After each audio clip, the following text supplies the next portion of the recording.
So Nintendo just hit us with the news trap on Twitter and unveiled the new Nintendo Switch LED model, which isn't the Switch Pro we all were thinking it would be, which may or may not pose a problem coming down the road. Anyways, everyone has been speculating and rumoring a new Nintendo Switch Pro dropping sometime this year, adding brand new internal specs to run your games at higher speeds and perform well. Because you got games like Hyrule Warriors, which are just barely going at usable speeds in the current hardware. And well, the Switch model just will not be that. Unless Nintendo somehow didn't mention or promote the fact that, oh hey, this also has higher specs that can run your games better, then you probably will not need to buy this console. That is, if you already own one. Now, I don't really know how OLED fares in comparison to basic screens. I guess it just has a more accurate picture, I suppose. Like the colors are more accurate, so games in handheld will look nicer but not really perform better, which, you know, I suppose is nice, but that doesn't really do much for me and not really most of Nintendo's audience, I'm gonna be honest with you. And I know that this video may seem like nothing more than just a rant, but the issue is that the Switch's current hardware just is not up to spec for the games that are coming out these days. Not to mention what could be coming out like 1 to 2 to 3 years from now. Haha, get it? 1, 2 Switch, 1, 2, 3 years. I'll stop.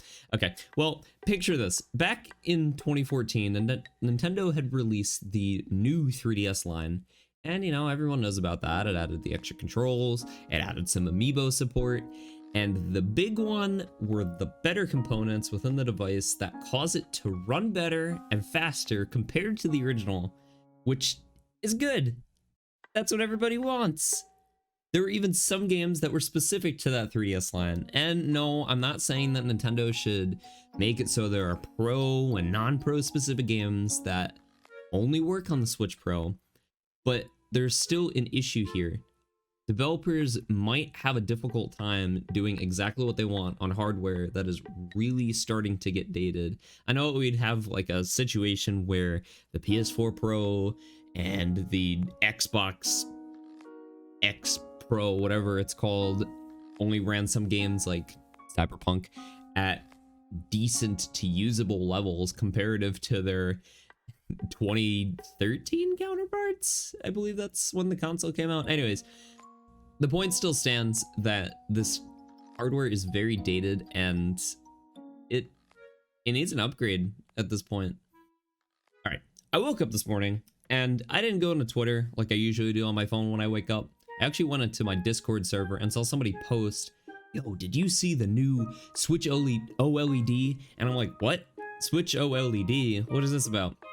It's actually very reminiscent of the Origami controller, the Paper Mario Origami controller that revealed sometime last year on Twitter, where I did the same exact thing. I woke up, popped into my Discord, then saw people talking about a new Paper Mario, and I was like, what? New Paper Mario? What are you talking about? Then I just ran to Twitter and saw it, and here we are a year later, and now I did the same thing. But this time it's with the console revision. All right, story time. I'm gonna be honest, I really did not see a Switch Pro happening just at all. I really think I would have been a lot less upset if they just did not make a better Switch at all than this being released. In my opinion, even if you use your Switch primarily in handheld mode, I just do not see this worth picking up, in my mind, at least.